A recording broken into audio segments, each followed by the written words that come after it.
तो हमें प्लीज, मैं चाहूंगी कि आप थोड़ा सा बताइए अपने मुंबई विजिट के बारे में।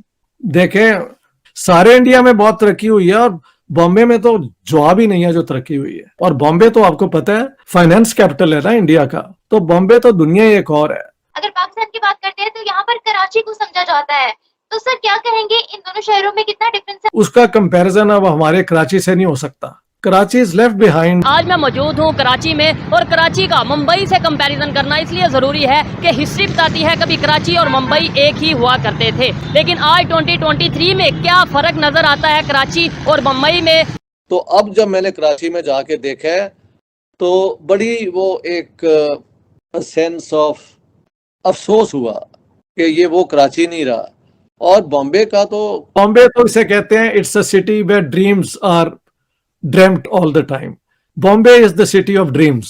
डेवलपमेंट के हिसाब से तो भाई मुंबई तो बहुत काफी ही आगे है। इन्होंने जो चंद्रयान मिशन भेजा है, इंडिया कितने वाले का भेजा है, हाँ। हम लोग उतने की तो मांग रहे हैं दूसरे ममालिक से। उनका कल्चर उनके मजहब के हिसाब से है, ठीक है। और वो ज्यादातर नाच गाने और तफरीहात के अंदर उनका ज्यादा मतलब इश्यूज होते हैं। एग्जैक्टली आप बिल्कुल ठीक कह रहे हैं। भारत आगे की तरफ जा रहा है तो एक तरह का नजर आता है, कॉन्फिडेंट नजर आता है इकोनॉमी की वजह से। और मैं पर्सनली ये समझता हूँ कि कंपैरिजन अब नहीं बनता, लेकिन सीखना तो बनता है सर। हाँ, सीखना बिल्कुल चाहिए, लेकिन अब टाइम आता जा रहा है कि आपको अफगानिस्तान से भी सीखना पड़ेगा।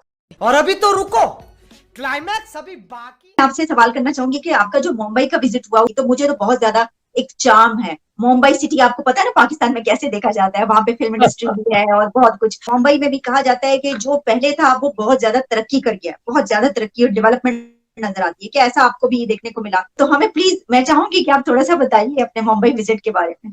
देखें, वैसे तो सारे हिंदुस्तान में पिछले 10 सालों में जो तरक्की हुई है ना, इंडस्ट्रियल ग्रोथ, इंफ्रास्ट्रक्चर इतना ऑब्वियस है कि आप उसको डिनाई नहीं कर सकते। और बॉम्बे तो आपको पता है कि हिंदुस्तान के सारे शहरों में सबसे ज्यादा रेवेन्यू इंडियन गवर्नमेंट का बॉम्बे से आता है। फाइनेंस कैपिटल है ना इंडिया का, बहुत तरक्की हुई है। सारे इंडिया में बहुत तरक्की हुई है और बॉम्बे में तो जवाब ही नहीं है जो तरक्की हुई है। बॉम्बे तो इतना फैल गया है और इतनी नई लोकेलिटीज, उन्होंने नए ब्रिज बना के, तो बॉम्बे तो दुनिया ही एक और है।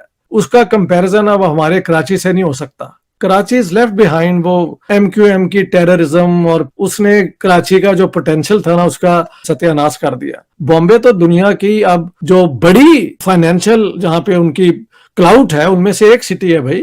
And it's so well developed. उनके तो हर इलाके के अपने एयरपोर्ट्स हैं। Can you believe it? एक तो है ना बॉम्बे का इंटरनेशनल एयरपोर्ट, एक जो मुख्तलिफ आउटलाइंग इलाके हैं उनके अपने अपने एयरपोर्ट बन चुके हैं। और वहां पे वो हेलीकॉप्टर सर्विस भी चलती है, जैसे वो न्यूयॉर्क और इन मुल्कों में होती है।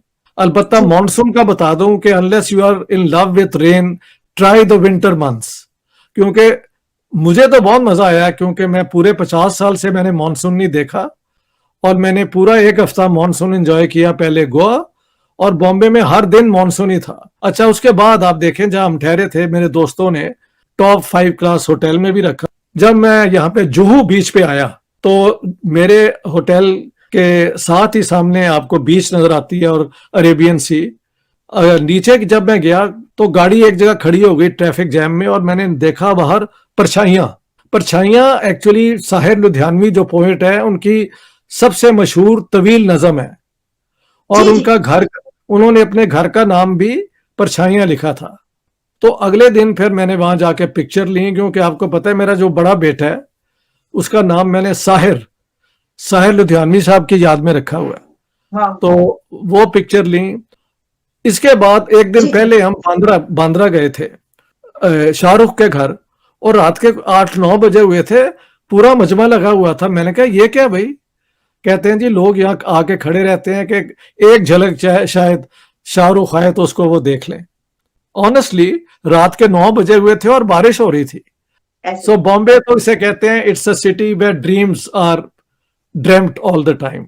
Bombay is the city of dreams.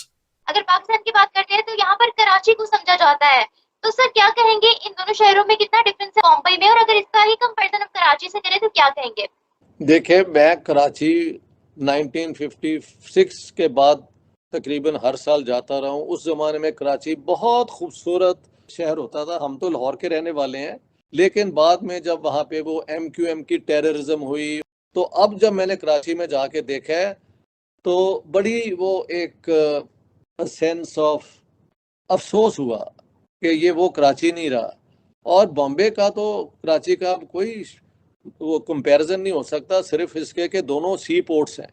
Bombay तो पार्टीशन से पहले भी हिंदुस्तान का फाइनेंशियल कैपिटल था, और अब तो ये वर्ल्ड की एक सर्विसेज यहाँ से होती हैं, कई इंडस्ट्रीज, फार्मास्यूटिकल यानी दवाइयों की, आईटी, ये सारा कुछ यहाँ पे है।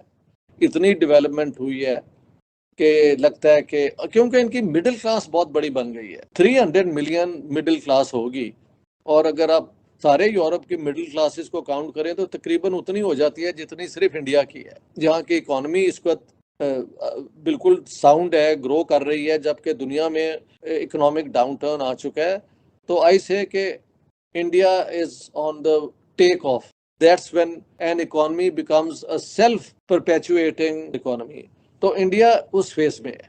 सो नो कंपैरिजन, मतलब देखा जाए तो कराची बहुत पीछे रह गया, क्योंकि पाकिस्तान जनरली पीछे रह गया। एक दिन खबर आती है कि पाकिस्तान के प्राइम मिनिस्टर अपनी पब्लिक को ये यकीन दिलवाते नजर आते हैं कि अगर हमारी गवर्नमेंट आई तो हम पाकिस्तान से गुर्बत खत्म करेंगे। दूसरे दिन खबर आती है कि इंडिया के प्राइम मिनिस्टर अपनी इलेक्शन कैंपेन इस तरीके से स्टार्ट करते हैं कि अगर मैं तीसरा टेन्योर मेरा हुआ तो इंडिया को तीसरी बड़ी इकोनॉमी बना दूंगा दुनिया की। क्या कहना चाहेंगे?